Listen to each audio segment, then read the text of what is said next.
বন্ধুরা, এখানে ডাল হচ্ছে। আমরা বাইরে থাকি তো অনেকেই ভাবতে পারো যে শুধু ডাল ভাত খাই, তা নয়, আমরা সব কিছুই খাই। চাটনি হচ্ছে,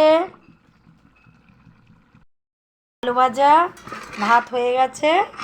আর এই দেখো, অনেকেই ভাবতে পারো যে আমরা হয়তো ইসে থাকি, সিকিমে বা বাইরে থাকি, মশলা হয়তো খাই না, খুবই কম খাই, তা নয়, মশলাও খাই।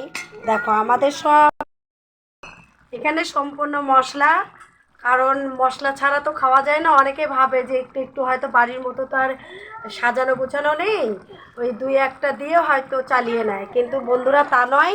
আমরা সব কিছু দিয়েই সব কিছু করি, সব কিছু খাই একদম বাড়ির মতো। কোনো কিছু আমাদের যে বাড়িতে থাকলে ভালো খাবো, এখানে থাকলে ভালো খাবো না সেটা নয়, কারণ দুদিনের জন্য তো আর বাইরে আসিনি।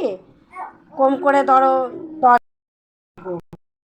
এখানে সবই ব্যবস্থা আমরা করেছি যেন 10 বছরের মধ্যে থাকবো, যেন কোনো রকম অসুবিধা আমাদের না হয়।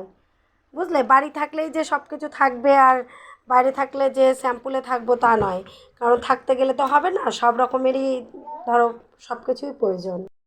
পারো যে আমরা শুধু শুধু শুধুবাদই খাই, সবই খাই। তাহলে অবশ্যই লাইক কমেন্ট শেয়ার করবে, কমেন্টে অবশ্যই জানাবে যে কেমন আমরা থাকছি, কেমন চলছি। Tata, bye bye.